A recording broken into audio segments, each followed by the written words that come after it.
Hello అండి, అందరికీ నమస్కారం. ఈరోజు ఈ వీడియోలో మనం 2024లో పుత్రద ఏకాదశి ఎప్పుడు వచ్చింది, ఏకాదశి తిథి ఎప్పుడు ప్రారంభమై ఎప్పుడు ముగుస్తుంది, అలాగే ఉపవాస విరమణ ఎప్పుడు చేయాలి అనేది ఈ వీడియోలో తెలుసుకుందామండి.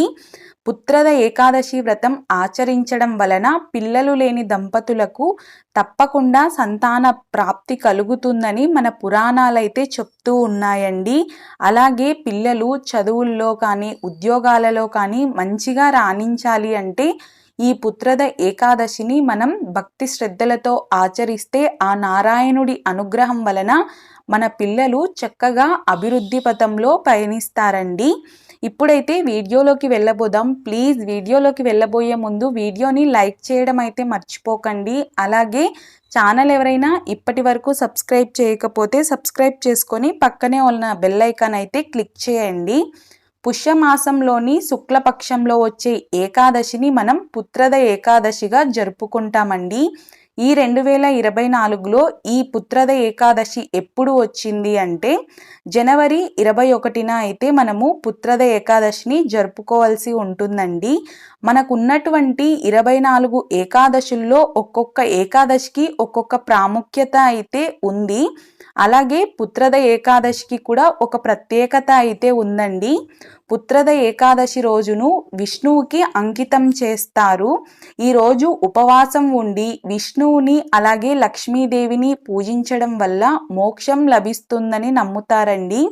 సంతానం కోసం పెళ్ళైన వాళ్ళు పుత్రద ఏకాదశి రోజు ఉపవాసం ఉండి విష్ణువుని పూజిస్తే సంతాన ప్రాప్తి కలుగుతుంది. అలాగే పుష్యమాసంలోని శుక్లపక్ష ఏకాదశి నాడు ఉపవాసం ఉంటే పుణ్యఫలం లభిస్తుందని మన పురాణాలైతే చెప్తున్నాయి. ఈరోజు ఉపవాసం ఉండడం వలన చనిపోయిన తరువాత కూడా మనకి మోక్షం లభిస్తుందనైతే మన పూర్వీకులు నమ్ముతారండి. ఇప్పుడు మనం పుత్రద ఏకాదశి వ్రత విధానం గురించి అయితే తెలుసుకుందామండి. తెల్లవారుజామునే నిద్రలేచి స్నానమాచరించి ఇంట్లో పూజా మందిరంలో మనం పూజనైతే ఆచరించవలసి ఉంటుందండి. మన ఇంట్లో గనుక విష్ణుమూర్తి ప్రతిమ గనుక ఉంటే విగ్రహము, దానికి మనం అభిషేకాన్ని అయితే నిర్వహించుకుంటే చాలా చాలా మంచిది.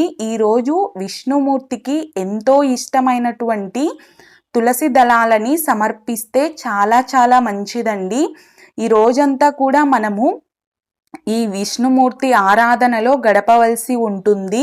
అంటే విష్ణు సహస్రనామ పారాయణ చేయడం కానీ, విష్ణు సహస్రనామ పారాయణ చదవడం రాకపోతే ఫోన్లో వినడం కానీ చేయాలండి.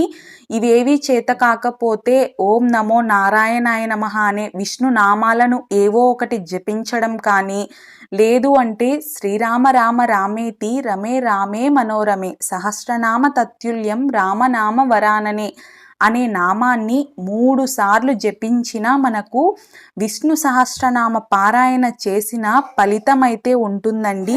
కాబట్టి తప్పకుండా ఈ రోజంతా కూడా ఎవరిని ద్వేషించడం కానీ, దూషించడం కానీ, ఎలాంటి గొడవలకు వెళ్ళడం కానీ, అతిగా అనవసరంగా ఎవ్వరితో కూడా ఈరోజు మాటలు మాట్లాడడం ఇలాంటివి చెయ్యకుండా, అలాగే పగటిపూట అసలు నిద్రించకుండా ఆ విష్ణుమూర్తి నామాన్ని మనసులో స్మరించుకుంటూ ఈ రోజంతా మనం ఉపవాసం చేస్తూ ఉంటే తప్పకుండా మనకి ఆ నారాయణుడి అనుగ్రహం లభిస్తుందండి. ఇక ఉపవాస విషయానికి వస్తే కటిక ఉపవాసం ఉండలేని వాళ్ళు తప్పకుండా పాలు, పండ్లు ఇలాంటివి తీసుకోవచ్చండి. ఉడికించిన పదార్థాలు ఏవి కూడా తీసుకోకుండా, అలాగే ఉప్పు కలిపిన పదార్థాలు కానీ ఇలాంటివి ఏమీ తీసుకోకుండా పాలు, పండ్లు చక్కగా స్వీకరించవచ్చండి. ఎలాంటి దోషము ఉండదు. మనం వాటిని స్వీకరించి ఈ ఉపవాసాన్ని అయితే మనము చేయవచ్చు అన్నమాట. ఇప్పుడైతే మనం పుత్రద ఏకాదశి కథనైతే తెలుసుకుందామండి. పూర్వం సుకేత్మన్ అనే రాజు ఉండేవాడు. తన రాజ్యంలో ఉన్న ప్రజలందరూ సంతోషంగా ఉండాలని ఎన్నో పనులు చేసేవాడు. కానీ రాజుకు మాత్రం సంతానం లేదు. సంతానం కోసం రాజు తిరగని పుణ్యక్షేత్రం లేదు. కానీ తన కోరిక మాత్రం నెరవేరదు. ఒకరోజు రాజు తన రాజ్యానికి దగ్గరలో ఉన్న ఒక మహర్షి దగ్గరికి వెళ్ళాడు. ఆయన దగ్గరికి వెళ్ళి తన సమస్య చెప్పుకొని పరిహారం చెప్పాల్సిందిగా కోరాడు. అప్పుడు ఆ మహర్షి పుత్ರದ ఏకాదశి గురించి చెప్పి ఆ రోజు ఉపవాసం ఉంటే మంచిదని సూచించాడండి. మహర్షి చెప్పినట్టుగానే రాజు పుత్ರದ ఏకాదశి వ్రతమైతే ఆచరించాడు. ఇది జరిగిన కొద్ది రోజులకి రాజు భార్య గర్భం దాల్చింది. పండంటి మగబిడ్డకు జన్మనిచ్చిందండి. అప్పటి నుంచి విష్ణుమూర్తిని పూజిస్తూ పుత్ರದ ఏకాదశి జరుపుకుంటారు. ఈరోజు చేసే ఉపవాసానికి చాలా ప్రాముఖ్యత అయితే ఉంటుందండి. ఇప్పుడైతే మనము ఏకాదశి తిథి ఎప్పుడు ప్రారంభమై ఎప్పుడు ముగుస్తుంది అనేదైతే తెలుసుకుందామండి. ముందుగా ఏకాదశి తిథి ప్రారంభం వచ్చేసి 20 జనవరి 2024 సాయంత్రం 7:41 నుండి 21 జనవరి 2024 సాయంత్రం 7:25 వరకు అయితే మనకు ఏకాదశి తిథి ఉందండి.